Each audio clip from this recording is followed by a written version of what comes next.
வணக்கம் நண்பர்களே. லட்சுமி சீரியல் செம பரபரப்பா போயிட்டு இருக்குன்னே சொல்லலாங்க. பரபரப்பான கட்டத்துல அதிரடி திருப்பங்களங்க பார்த்தோன்னா, நம்ம லட்சுமியை வீட்டிலேயே இருக்கக்கூடாது, நீ இங்க இருந்து போயிரு, இந்த அட்ரஸுக்கு போனீங்கன்னா உன்னை நல்லபடியா பார்த்துக்கிடுவாங்க, நான் ஏற்பாடு பண்ணி வச்சிருக்கேன், இங்க இருந்தேன்னா என் வாழ்க்கையிலையும் திவ்யா வாழ்க்கையிலையும் ஏகப்பட்ட பிரச்சனை வந்துடும், கண்டிப்பா இந்த விஷயம் வெளியே தெரியறதுக்கு முன்னாடி நீ இங்க இருந்து போயே ஆகணும், நான் பரிகாரம் பண்ணணும், உங்க உயிரை காப்பாத்துறதுக்கு நான் பரிகாரம் பண்ணிட்டு இருக்கேன், என்ன மீதி இருக்கனால நான் பரிகாரத்தை முடிச்சிடணும், இல்லாட்டா உங்க உயிருக்கு ஆபத்து அப்படின்னு தலைப்பாட அடிச்சுக்கிட்டாங்க நம்ம மகா. அதெல்லாம் நம்ம திருவுக்கு காதுல கேட்கல. இல்ல நீ இப்ப கிளம்பி ஆகணும்னு விடாப்படியா நிக்காரு. அதோட நம்ம மயிலையும் பாக்குறாங்க. எவ்வளவு தைரியம் இருந்தா உன்னை நான் சொந்த அன்னைங்கனங்க நான் நினைச்சேன், ஆனா நீ எனக்கு துரோகம் செய்திருக்க, இந்த நான் தாலி கட்டின பொண்ணு லட்சுமி இந்த வீட்டுல தான் இருக்கா அப்படின்னு உனக்கு ஏன் என்கிட்ட சொல்ல முடியல, நீனும் சேர்ந்த மகா கூட என்கிட்ட நாடகம் அடியிருக்கேல, என் கண்ணுலே முழிக்க கூடாது, வீட்டை விட்டு கிளம்பிரு அப்படின்னு நம்ம மயிலையும் நம்ம மகாவையும் வீட்டை விட்டு வெளியேற்றி வைக்கிறாங்க நம்ம அதை பற்றி தான் இந்த வீடியோக்குள்ள பார்க்க போறோம். அதுக்கு முன்னாடி சேனலுக்கு லைக் அண்ட் சப்ஸ்கிரைப் பண்ணுங்க ஃப்ரெண்ட்ஸ், பக்கத்தில் இருக்க பெல் ஐக்கானையும் கிளிக் பண்ணுங்க, அப்பதான் நான் போடுற ஒவ்வொரு வீடியோவும் நோட்டிபிகேஷனா உங்களுக்கு கிடைக்கும். வாங்க ஃப்ரெண்ட்ஸ் வீடியோக்குள்ள போகலாம். ஃபர்ஸ்ட் எடுத்த உடனே பார்த்தோன்னா ஒரு சும்மா அதிரடியான பரபரப்பு கட்டம் தான். பரபரப்பான கட்டத்துல தாங்க நம்ம நம்ம மகாவை பார்த்து, இதுக்கு மேலே இந்த வீட்டில் நீ இருக்கக்கூடாது, உனக்கு ஒரு நல்ல காலத்தை ஏற்படுத்தி தரணும் அப்படின்னு நான் நினைச்சேன். ஏன்னா உன் காலத்தில் நான் தாலி கட்டினேன், அந்த குற்ற உணர்வால் உன்னை தினம் தினம் நீ எங்கே கஷ்டப்படுறியோன்னு நீ நினைச்சேன். ஆனால் நீ பெரிய கில்லாட்டியாக இருந்திருக்கா, இந்த வீட்டில் இருந்தே எனக்கு கண்ணுக்கு தெரியாதவாறு மறைஞ்சு மறைஞ்சு தலைமுறை வாழ்க்கையே வாழ்ந்துட்டு இருந்திருக்க, எவ்வளோ பெரிய துரோகத்தை செய்துட்டு இருக்க தெரியுமா. நீ இப்போ உன்னை என் சொந்த தங்கச்சி கணக்காக தான் திவ்யா எவ்வளோ தூரம் உன்னை தங்கச்சி மேலே பாசம் வச்சிருக்கா, ஆனால் நீ அதுக்கு தகுதியானவளான்னு கேட்டா எனக்கு தெரியல. ஏன்னா நீ எவ்வளவு தூரம் அவளை ஏமாத்தலான்னு நினைக்கிற, கண்ணு முன்னாடியே நிக்க கூடாது, நீ இங்க இருந்து கிளம்பு, நான் கொடுக்க அட்ரஸ்ல கரெக்டா போய் சேரு, உனக்கு அங்க நல்லான்னு பாதுகாப்பு இருக்கும், அதே நேரத்துல உனக்கு ஒரு எதிர்காலமும் இருக்கு, நல்லபடியான வாழ்க்கை உனக்கு அமையும். எங்க அம்மாவை கவனிக்க தானே வந்த, இப்போ எங்க அம்மா நல்லபடியா தான் இருக்காங்க, நீ இந்த வீட்டை விட்டு போயிட்டியாலே எனக்கு உள்ள பாதி பிரச்சனை ஒளிஞ்சு இந்த வீட்டை விட்டு முதல்ல கிளம்பக்கூடிய வழியை பாரு அப்படின்னு விடாப்பிடியா விரட்டி துரத்துறாங்க நம்ம மகாவை.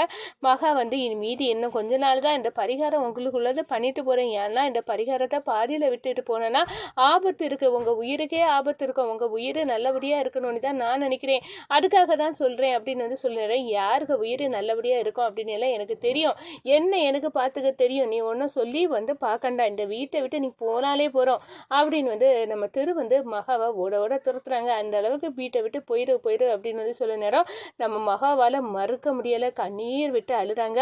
அடடா, நான் என் கணவருக்கு நல்லது தான் செய்யணும்னு நினைச்சாலும் அவர் ஏன் புரிஞ்சுக்கிட மாட்டாரு, சரி இந்த வீட்டை விட்டு போயிடலாம் அப்படின்னு முடிவெடுத்து லக்கேஜ் எல்லாம் பேக் பண்ண ஆரம்பிச்சுட்டாங்க. இந்த சைடு மயிலை பார்க்குறாங்க. ஏண்டா உனக்கு எவ்வளோ திமிரு இருந்தா இந்த உண்ட வீட்டுக்கு இருந்தாக்க நீ பார்த்துருப்ப, இந்த மகா இந்த வீட்டில் தான் இருக்கா, நான் தாலி கட்டின பொண்ணு என் கண்ணு முன்னாடி தான் இருக்கா, இதெல்லாம் உனக்கு எல்லா விஷயத்தையும் நான் சொந்த அன்னைங்கனங்க நினச்சி தானே சொன்னேன், ஆனால் நீ இந்த மகா இப்போ அவ கூட சேர்ந்துட்டு இவ்வளோ நாள் பழக்கத்தை நீ விட்டுட்டியடா, நான் உன்னை என் உடம்பிறப்பு மாதிரி தான் நினைச்சேன், ஆனால் இப்போதான் தெரியுது நான் உன்னை எவ்வளோ தூரம் நான் தூக்கி வச்சிருக்கேன், நீ என் கண்ணுலேயும் முழிக்காத, மகா இந்த வீட்டை விட்டு கிளம்புற நேரம் நீனும் வீட்டிலே இருக்கக்கூடாது அப்படின்னு ஒரு பெரிய இடிய மயிலில் தூக்கி தலையில் போடுறாங்க நம்ம இந்த சைடு நம்ம எவ்வளவோ திருக்கிட்ட மயில் சொல்லி பார்க்குறாங்க, நீ தெரியாமல் பேசுகிற, உனக்கு நல்லதுக்கு தான் நானும் மகாவும் இருக்கிறோம், அந்த பரிகார பூஜையை அவள் முடிக்கணும், அதுவரை நீ கோவப்படாமல் அவள் இந்த வீட்டில் இருக்கட்டும், அவள் எப்படியும் திவ்யா வாழ்க்கையில் இடைஞ்சல் பண்ண மாட்டா, அவள் இந்த விட்டு போயிடணும்னு தான் இருக்கா, அவள் நல்ல பொண்ணு, அவள் சொன்னா சொல்லபடி நடப்பா இப்படின்னு எல்லாம் சொல்லணும் அப்படின்னு நினைச்சாலும் நீ வாயை மூடுடா, இதுக்கு மேலே என்னட்ட ஒன்றுமே சொல்லக்கூடாது அப்படின்னு நம்ம மயில் வாயை அடைச்சி இந்த வீட்டை விட்டு போயிருப்பா அப்படின்னு விரட்டி விடுறாங்க நம்ம மயிலும் சரி நம்ம லட்சுமியும் சரி, இந்த வீட்டை விட்டு நம்ம கண்டிப்பாக கிளம்பியே ஆகணும், இவ்வளோ காலம் நம்மளுக்கு அடைக்கலம் தந்தாரு, இப்போ இங்கே இருக்கக்கூடாது, நம்மளால பிரச்சனை வரும், இந்த உண்மை அடுத்த ஆளுக்கு தெரிஞ்சு வந்துடும் அப்படின்னு பயப்பட ஆரம்பிச்சிட்டான் அப்படின்னு மயிலும் லட்சுமியும் புரிஞ்சுக்கிட்டாங்க. இதே மாதிரி நம்ம வீட்டை விட்டு கிளம்பிட வேண்டியதான் அப்படின்னு அழுகையோட ரெண்டு பேருமே தனித்தனியாக பேக் எடுத்து கிளம்ப தயாராகிட்டாங்கன்னு சொல்லலாம்.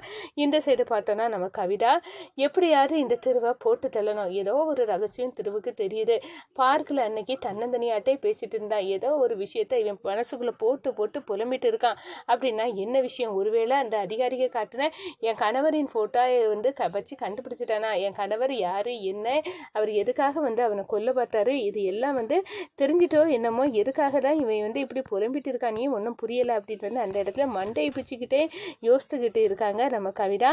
என்னானாலும் சரி திரு வந்து கண்டிப்பாக அழியணும் அப்படின்னு வந்து கங்கணம் கட்டுறாங்க. இந்த சைடு பார்த்தோன்னா என் பொண்ணோட வாழ்க்கையை அந்த மகாவால் வீட்டில் வந்து பிரச்சனை வந்து அழிய போகுது, எனக்கே கண்கூடா தெரியுது. அந்த கைரேகை குறி சொல்ல லேடி கரெக்டாக தான் சொல்லிட்டு போனா. இப்போ நடக்கிறதெல்லாம் பார்த்தா அவர் சொந்த கணவனுக்கு பொட்டு வச்சிருக்கானாங்க, திருக்கு வந்து பொட்டு வச்சிருக்கா, எல்லா இதையும் வந்து திருக்காக வந்து சேரா, திருவும் வந்து சப்போர்ட் பண்ணி வந்து பேசப்போ எனக்கு வந்து தாங்க முடியலை.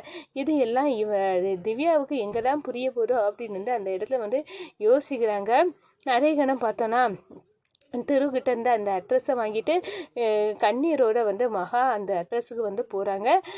இந்த சைடு திருக்கிட்ட வந்து கேட்குறாங்க, நம்ம அம்பிகாமா மகாவை பார்த்தியா, காணலை, மகா வந்து காலையிலேருந்தே கண்ணில் படலை அப்படின்னு சொல்ல நேரம் தெரியலம்மா அப்படின்னு வந்து நம்ம திருவும் சொல்கிறாங்க. அவள் இல்லாட்டினா எனக்கு வந்து கட்டாது, இப்போ மகாவை தேடியே ஆகணும் அப்படின்னு வந்து காரில் வண்டி எடு, நம்ம மகா எங்கே இருக்கான்னு போய் பார்த்துட்டு வருவோம் அப்படின்னு வந்து காரை எடுத்து போட்டு வந்து ரவுண்ட் அடிக்காங்க. அம்மா அவளை நான் தான் அனுப்பி வச்சேன், அவள் இருந்தால் என் எதிர்காலமே வந்து கேள்விக்குரிய ஆயிரும், அவள் அதான் இருக்கக்கூடாதுன்னு நான் பண்ணினேன், ஆனால் நீ எதுக்காகமா இப்படி அவளுக்கு மேலே இவ்வளோ பாசத்தை கொட்டி நீ தேடுற, அவள் வந்து நீ நினைக்கிற மாதிரி வந்து நீ ஒரிஜினலாகவே இந்த வீட்டு மருமக தான், அவள் வந்து இந்த வீட்டில் சும்மா இருக்கிறது மாதிரி நாடகம் ஆடிக்கிட்டு இருக்கா. ஆனால் இந்த ரகசியம் நான் அவள் கழுத்தில் தாலி கட்டின விஷயம் இந்த வீட்டுக்கு தெரிஞ்சால் பூகம்பமாக எல்லாம் அவளை இப்போ இது குட்டி சுவர ஆயிரும், அது தெரியாமல் பாதுகாக்க தான் நானே இருக்கேன், என்னை புரிஞ்சிக்க அப்படின்னு வந்து அந்த இடத்துல சொல்லிக்கிட்டு ஓடுறாங்க. நம்ம எப்படியே இந்த மகா இங்கே திரும்பி வந்துடக்கூடாது, காரணத்தை கொண்டோ நம்ம அனுப்பி வச்சதாட்டே இருக்கட்டும், அவன் நல்லபடியாக அவளுக்கு ஒரு எதிர்காலத்தை வந்து